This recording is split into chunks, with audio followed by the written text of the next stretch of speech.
You are watching Rahinijar TV with Ilama Sayyid Abdul Basit Bukhari. حضرت ابراہیم علیہ السلام نے اللہ کے رب ہونے پر دلیل پیش کی، جس سے مقابلہ ہوا اس کا نام نمرود بن کنعان تھا۔ یہ زمین پر پہلا بادشاہ تھا، بابل میں اس نے قلعہ بنایا ہوا تھا، اور یہ پہلا شخص تھا جو اللہ کی ربوبیت پر دلیل قائم ہونے کے بعد زمین پر لاجواب اور حیران ہو گیا۔ چونکہ دلیل کسی عام بندے کی نہیں تھی، سید الانبیاء کے دادا جان کی تھی۔ آپ حضرت ابراہیم اللہ کے خلیل ہیں، آپ کی دلیل تھی۔ زمین پر یہ پہلا بادشاہ تھا، لوگ اس کے پاس خوراک طلب کرنے کے لیے جاتے تھے، اور ایک دن لوگوں کے ساتھ حضرت ابراہیم بھی چلے گئے۔ وہ لوگوں سے پوچھتا جو اس کے پاس خوراک لینے آتا، تمہارا رب کون ہے؟ لوگ کہتے آپ ہمارے رب ہیں۔ حتیٰ کہ باری آئی حضرت ابراہیم خلیل اللہ کی، اس نے پوچھا آپ کا رب کون ہے؟ آپ نے فرمایا میرا رب وہ ہے جو لوگوں کو زندہ بھی کرتا ہے اور مارتا بھی ہے۔ اس نے کہا میں بھی زندہ کرتا ہوں اور میں بھی مارتا ہوں، اس میں کون سی بڑی بات ہے؟ حضرت ابراہیم علیہ السلام نے دوسری دلیل فوراً سے دی۔ آپ نے فرمایا میرا رب سورج کو مشرق سے نکالتا ہے، تو مغرب سے نکال کر دکھا۔ وہیں پر وہ پریشان ہو گیا، اس کے پاس کوئی جواب نہیں تھا۔ اچھا، دوسری دلیل اس لیے پیش کی کہ حضرت ابراہیم خلیل اللہ نے جب اسے یہ کہا نا کہ میرا رب زندہ کرتا اور مارتا، اس نے 4 بندوں کو بلایا، چاروں کو بھوکا رکھا۔ بھوکا رکھنے کے بعد جب وہ بالکل موت کے قریب ہوئے، 2 کو کھانا کھلا دیا اور 2 کو بھوکا رکھا، وہ مر گئے۔ کہنے لگا دیکھا ہے میں نے 2 کو زندہ کر دیا، 2 کو مار دیا، لہٰذا میں بھی زندہ کرتا ہوں اور میں بھی مارتا ہوں۔ لیکن اصل میں وہ اتنا جاہل تھا، وہ اس دلیل کو سمجھ ہی نہیں سکا تھا، وہ اس مثال کو سمجھ نہیں، موٹی عقل تھی نا، سمجھ نہیں سکا۔ معنی یہ نہیں تھا کہ زندہ کرنے کا مطلب زندہ چھوڑ دینا، یہ معنی نہیں تھا کہ جو بچ گیا میں نے اس کو زندہ کر دیا، جس کو بھوک سے مارا وہ مر گیا، بلکہ ان کی دلیل کا معنی یہ تھا کہ یعنی جس جسم میں ہڈیوں کے ڈانچے میں جان ہی نہیں ہے، اس میں جان ڈالنے والا ہمارا اللہ ہے، تو اس میں جان ڈال کے دکھا۔ تو اس نے جب یہ دلیل پیش کی تو ابراہیم اللہ کے خلیل تھے، الجھنا نہیں چاہتے تھے، اسے ضد میں نہیں ڈالنا چاہتے تھے اسے۔ آپ نے دوسری دلیل کی، اچھا تو بھی زندہ کرتا ہے اور مارتا ہے، پھر سورج کو میرا اللہ مشرق سے نکالتا ہے، تو ابھی مغرب سے نکال، ایسا نہیں کر سکا۔ حضرت ابراہیم خلیل اللہ کا آپ کا عالم یہ تھا کہ جب آپ وہاں سے اب کو خوراک اس نے نہیں دی، خوراک لینے جاتے تھے نا، اس نے نہیں دی، اس نے کہا میرے دربار سے چلے جاؤ، تمہیں اب کچھ نہیں ملے گا۔ حضرت خلیل اللہ وہاں سے پلٹتے تو آپ نے رستے میں سے ایک ریت کے ٹیلے کے پاس سے گزرے، شاپر میں یا آپ کے پاس کوئی رومال تھا، کپڑا تھا، اس میں ریت ڈالی کہ گھر میں جب لے کے جاؤں گا گھر والے تسکین کا باعث ہوگا کہ کچھ لے کے آیا ہے کھانے کے لیے۔ وہ اس میں کیا تھا؟ ریت تھی۔ آپ نے رکھا تو گھر والوں نے وہ گٹری بندی ہوئی دیکھی، وہ مطمئن ہو گئے۔ حضرت خلیل اللہ اپنے کام میں لگ گئے، اہلیہ نے جا کر اس گٹری کو کھولا تو بیچ میں کھانا پڑا ہوا تھا۔ خلیل اللہ سمجھ گئے یہ کھانا میرے اللہ نے بھیجا ہے۔ یہ تھا توکل ان لوگوں کا، پھر اللہ تعالیٰ انہیں اس انداز سے دیا کرتا تھا۔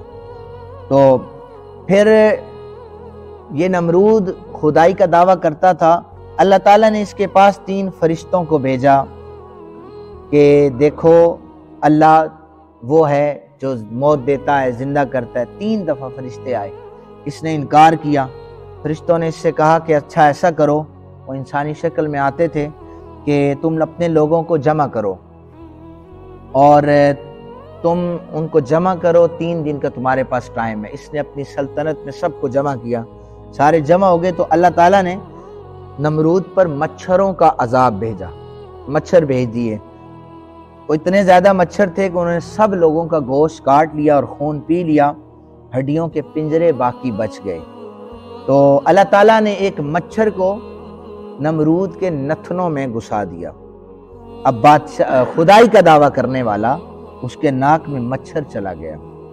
400 سال تک یہ مفسرین نے لکھا ہے نمرود کے سر کو ہتھوڑوں سے مارا جاتا تھا۔ ایک روایت کے مطابق یہ جو جوتے میں پتاوا ہوتا ہے نا، پتاوا، یہ باقاعدہ اس کا ایک سپاہی کھڑا ہوتا تھا، اور جب وہ مچھر اس کو ڈنگ مارتا تھا نا اندر دماغ میں، تو باقاعدہ حکیموں نے بتایا تھا کہ یہ جو جوتے کے پتاوا ہے یہ اس کے سر میں مارو، تو بادشاہ سلامت کے سر میں اس کا سپاہی جوتا مارا کرتا تھا، اور وہ مچھر اسے کاٹنا کچھ دیر کے لیے بند کر دیتا تھا، اسے سکون آتا تھا۔ بھلا ایسا بھی کوئی خدا ہو سکتا ہے؟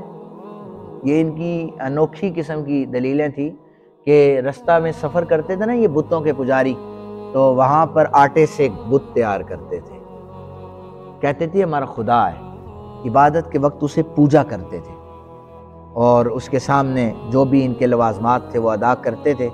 رستے میں بھوک لگتی تھی، اپنے اللہ کی ایک بازو کاٹ کر پکا لیتے تھے، اپنے اللہ کی دوسری ٹانگ کاٹ کر پکا لیتے تھے۔ پتہ چلتا جب سفر مکمل ہوتا سارا یہ جو اللہ ان کا بت ہوتا تھا وہ سارا کھا جاتے تھے۔ یہ ان کے پاس دلیلیں تھیں۔ حضرت خلیل اللہ نے نمرود کے سامنے جب یہ سارے کسی ایونٹ پر گئے تو حضرت خلیل اللہ نے ایک کلاڑا لیا، آپ نے فرمایا میں نہیں جاتا، تو آپ نے سارے بتوں کو توڑ دیا۔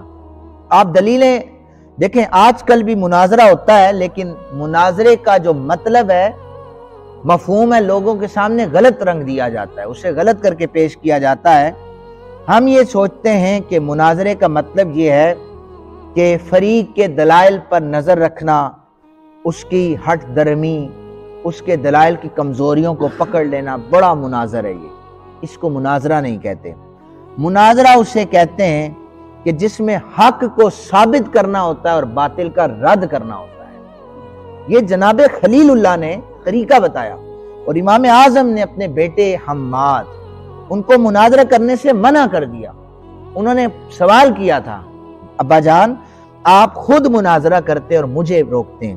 آپ نے فرمایا تمہارا مقصد یہ ہوتا ہے کہ مخالف کب کوئی کفریہ جملہ کہے، تم انتظار کر رہے ہوتے ہو، اس لیے جو ہمارا مقصد یہ ہے کہ ہم اپنے مخالف کو ایسے مواقعوں پر سنبھال لیتے ہیں، اسے ضد کی طرف جانے ہی نہیں دیتے۔ یعنی نمرود کو آپ نے فرمایا کہ تو مغرب سے سورج نکال، یہ دلیل، اور جب سب لوگ موجود نہیں تھے سارے بتوں کو حضرت خلیل اللہ نے توڑا، اور ایک جو بڑا ان کا آقا تھا، خدا تھا، اس کے پاس کلہاڑا رکھا اور پاس بیٹھ گئے۔ آ کر کے نمرود نے پوچھا کس نے ہمارے خداؤں کو توڑا ہے، بتوں کو توڑا ہے؟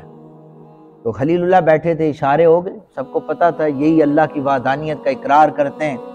تو آپ سے جا کر پوچھا کہ آپ نے توڑے؟ آپ نے فرمایا نہیں، یہ جو بڑا بت ہے اس کے پاس کلاڑا رکھا ہو، اس سے پوچھو، یہ تمہارا خدا ہے، اگر تم اس کو پوچھ دو یہ تمہیں بتا دے گا نا کس نے توڑے ہیں۔ تو وہ یہ سوال بھی، اس کا جواب بھی ان کے پاس نہیں تھا۔ اللہ کا نبی اس انداز سے مناظرہ کرتا ہے کہ وہ حق کا پرچار ہو رہا ہوتا ہے اور باطل کا رد ہو رہا ہوتا ہے۔ اس دور کے جتنے مناظرے ہیں وہ انتہائی فضول قسم ہے اور وقت کا ضیاع ہے، عوام کو ایک کشمکش میں مبتلا کرنا ہے، نہ ہی اس سے کچھ حاصل ہونا ہے۔ سوشل میڈیا کے ذریعے آپ نے دیکھا ہوگا دن دیہڑے جس کو فالورز چاہیے ہوتے ہیں، جس کو جناب مشہوری چاہیے ہوتی ہے، ایڈورٹائزمنٹ کی وجہ سے وہ جناب مناظرے کا چیلنج کر دیتا ہے، اور اس کے بعد جناب میڈیا میں وہ ان رہتا ہے۔ ہمارے اینکر پرسن بھی رمضان المبارک کو یا کوئی اور ایسے ایونٹ آ جائے، وہاں پر چاروں مکاتب فکر کے علماء کو بٹھا کر وہ ایسے کراس سوال کرتے ہیں جس سے چاروں مکاتب فکر لڑتے ہی رہتے ہیں۔ یوں اس چینل کی ریٹنگ اوپر چلی جاتی ہے اور اینکر کی واہ واہ ہو جاتی ہے کہ کتنا کمال بولتا ہے۔ اسے نہیں پتا کہ یہ ایک فرقہ واریت ہے جس کو وہ ہوا دے رہا ہے، جس کو وہ اچھالے جا رہا ہے۔ موجودہ دور میں بھی ایک اسی طرح نام نہاد قسم کے لوگ مناظرے کا ایک رنگ دے رہے ہیں۔ دیکھیں اگر کوئی سچا ہے تو پھر اس کو دلیل دینے کی ضرورت نہیں، اپنے کام سے آپ اس کو سچا ثابت کریں، آپ خاموشی سے اپنا کام کرتے رہیں۔ معیار صرف قرآن حکیم ہو اور احادیث رسول ہو، معیار صرف حق کا پرچار اور باطل کا رد ہو، آپ یہ کرتے رہیں۔